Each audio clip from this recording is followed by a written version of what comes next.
네, 안녕하세요. 제이비입니다. 어제 증시 첫 주의 시작 월요일을 하락으로 마무리했죠. TQQQ는 마이너스 3%, SOXL은 마이너스 4.8, 그리고 불즈는 마이너스 6.2로 마무리된 건데요. 요즘 참 주식장 재미없습니다. 그쵸? 그래도 우리 구독자분들은 고점에서 어느 정도 현금 확보를 해두신 분들이 많은 것 같아서 다행이라는 생각이 듭니다. 얼마 전에 부분 매도 하신 분들은 오히려 지금 더 떨어지길 바라는 분들도 많으시죠?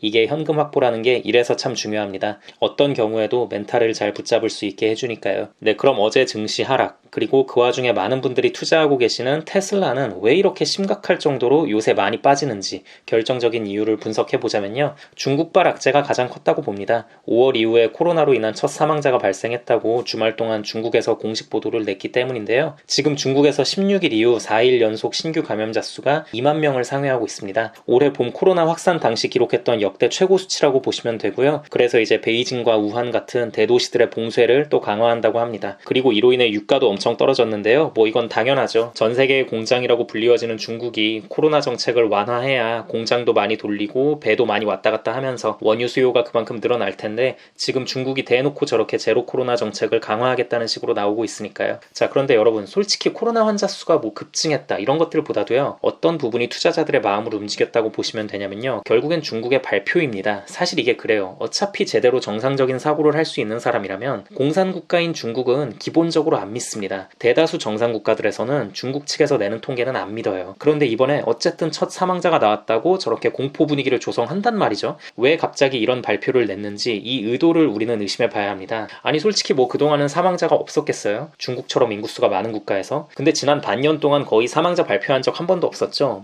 시진핑 독재체제 구축을 위한 3년임도 걸려있고 하니까 어떻게 보면 유일한 업적이라고 본인들이 착각하고 자화자찬하고 있는 코로나로부터 중국을 지켜냈다. 우리 인민들의 소중한 생명을 지켜냈다. 정말 이 슬로건을 유지하려고 발표를 안 한 거라고 보는데요. 자, 그런데 굳이 이제 와서 다시 이렇게 코로나로 공포 분위기를 몰고 가려고 한다는 거는 대놓고 방역 강화를 더 하겠다는 겁니다. 그동안 증시가 좀 좋게 받아들이려고 했던 부분 중에 하나가 중국이 그래도 제로 코로나 정책을 버릴 수도 있지 않을까라는 기대감에서였잖아요. 근데 저는요, 예전부터 느꼈지만 중국의 제로 코로나 완화는 기대해선 안 된다고 봅니다. 적어도 당분간은요. 물론 이 이면에는 여러 정치적인 이유도 섞여 있겠지만요. 제가 또 개인적으로 들고 있는 생각은 이겁니다.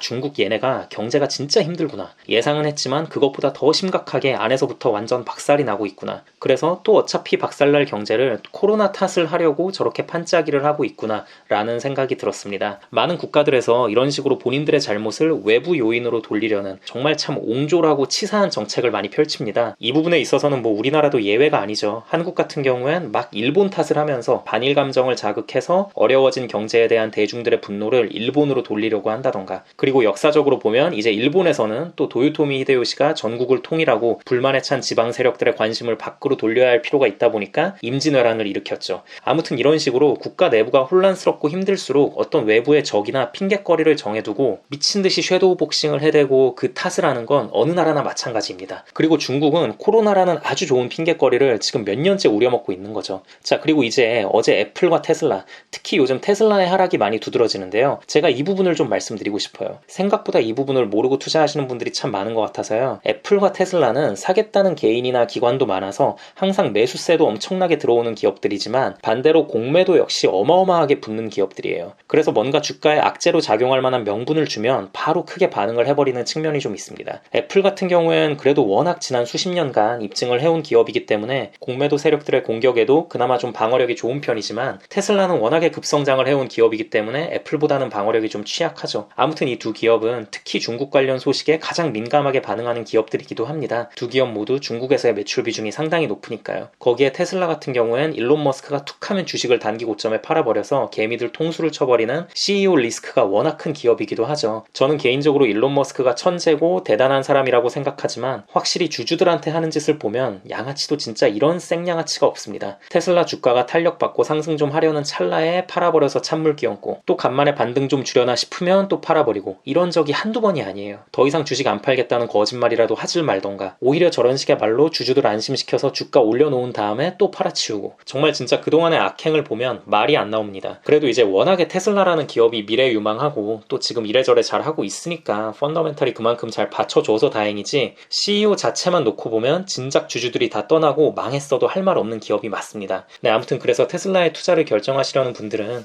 이런 CEO 리스크에 대한 부분들은 좀 참고하시는 게 좋을 것 같고요. 그리고 어제 보면 중국발 코로나 관련 소식이라던가 오펙의 증산 논의 뭐 이런저런 이유로 유가는 많이 떨어졌는데 천연가스는 반대로 또 올랐거든요. 주로 같이 움직이는 경우가 많은데 어제 같은 경우에는 왜 그랬냐면요. 지난 수십 년 동안 겪어보지 못했던 추위로 12월 6일까지 유럽 그리고 북아프리카까지 엄청나게 추울 것이다라는 소식이 전해졌기 때문입니다. 이런 소식들은 아무래도 천연가스를 쥐고 있는 러시아에게 약간이라도 좋게 작용할 만한 부분들이 있어서 좀 안타깝긴 한데요. 이 부분에 대해서는 좀 더 경과를 지켜보고 다시 말씀드리도록 하겠습니다. 네, 그럼 오늘 영상은 여기까지 하도록 하겠습니다. 멤버십 가입을 통해 후원해주시는 모든 회원분들께 깊은 감사드립니다. 여러분들의 후원은 영상 제작에 큰 힘이 됩니다. 그리고 귀한 시간 내어 제 영상을 봐주시는 모든 구독자분들께도 깊은 감사드립니다. 단 한 명의 낙오자 없이 모든 분들의 장기 투자 성공을 위한 멘탈 케어 영상 제작에 최선을 다하겠습니다. 감사합니다.